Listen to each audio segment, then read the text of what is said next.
We have some live visuals coming in from the Rajghat, where Russian president is walking, and he will be a wreath-laying ceremony will take place at Rajghat.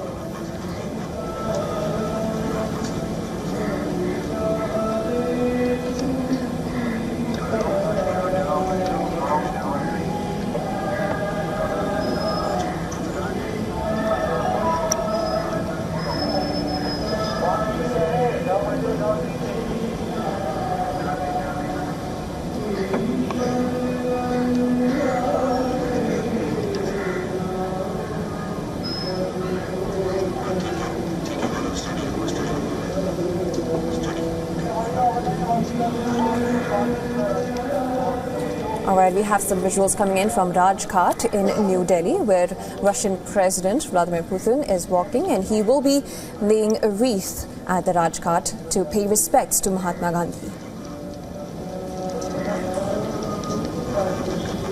He has arrived at Rajghat from the Rashtrapati Bhavan, where he had received a ceremonial welcome .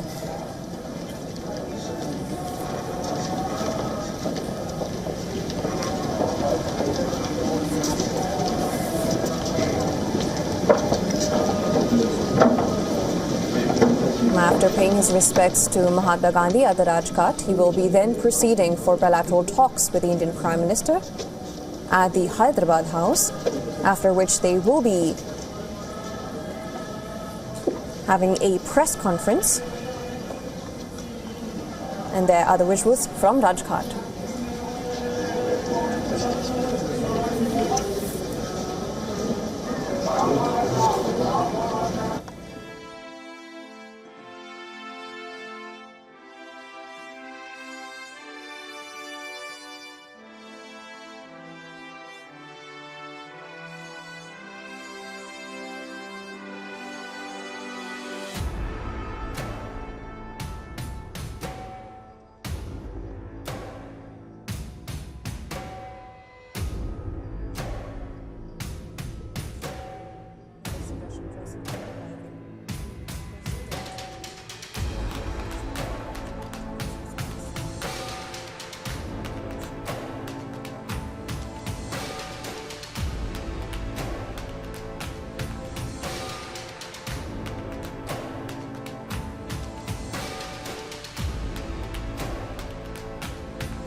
That was Russian President paying his respects at the Rajghat, placing a wreath, after which he will be heading to the Hyderabad House for bilateral talks with the Prime Minister. The two leaders will be discussing a wide range of topics like economic and military cooperation, trade, logistics and innovation. Now, the Russian president will address media after the meeting, and then he will be attending the India-Russia Business Forum with Prime Minister Modi. After which, in the evening, Indian President Rashtrapati Bhavan will be hosting a state banquet in the Russian president's honor, and post which he will be departing from India. Now, Putin had arrived in New Delhi last evening, and during his visit, Putin and Modi are expected to discuss major projects like the second overhauling of the Su-30 fighter jets when it comes to defense, equipping Indian fleet with the R-37 air-to-air missiles that can hit targets at up to more than 200 kilometers. The two sides are also likely to discuss developing the lighter variants of the missiles like the BrahMos NG, which can be fitted on all types of fighter aircraft of the Indian Air Force. Now, these are some topics that will be discussed upon. Other issues to be talked upon will be trade and energy. When it comes to the India-Russia summit, the summit will be aiming to boost trade with the top buyer of Russia's arms and seaborne oil as Western sanctions are squeezing their decades-old ties. Now, Moscow has been India's top arms supplier for decades and has said that it wants to import more Indian goods, and that is in effort to grow trade to $100 billion by 2030. And that so far has been skewed in its favor due to New Delhi's energy imports. Putin and Modi are also expected to discuss other topics, including labor and civil nuclear energy, with the sides expected to announce new agreements, new MOUs to showcase their resilience of their bilateral relations.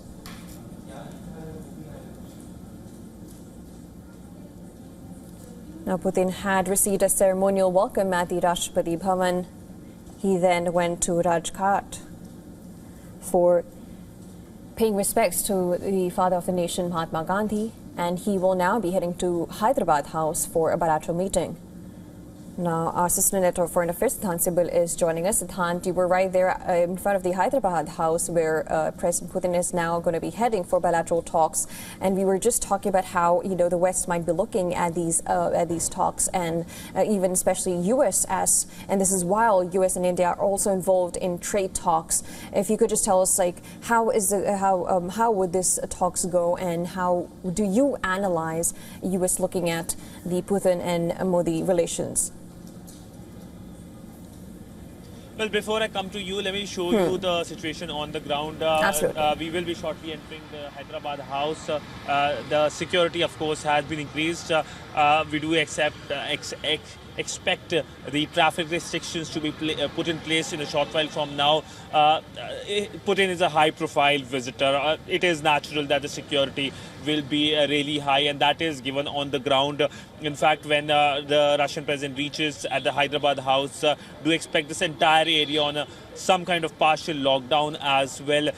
We know that when it comes to high-profile visit, there are several protocols which have been put in place, and no doubt in this visit as well, there are protocols which have already been put in place. But when it comes to media as well, a lot of focus as well, both global and international media. Some of my colleagues have entered the Hyderabad House. I'm waiting for a few more conversations with you, and then perhaps I'll also go inside, and then we'll have the press statements as well, where the focus will be on several areas with which we have already spoken since morning, whether it's trade, whether it is mobility, whether it's defense, whether it's space.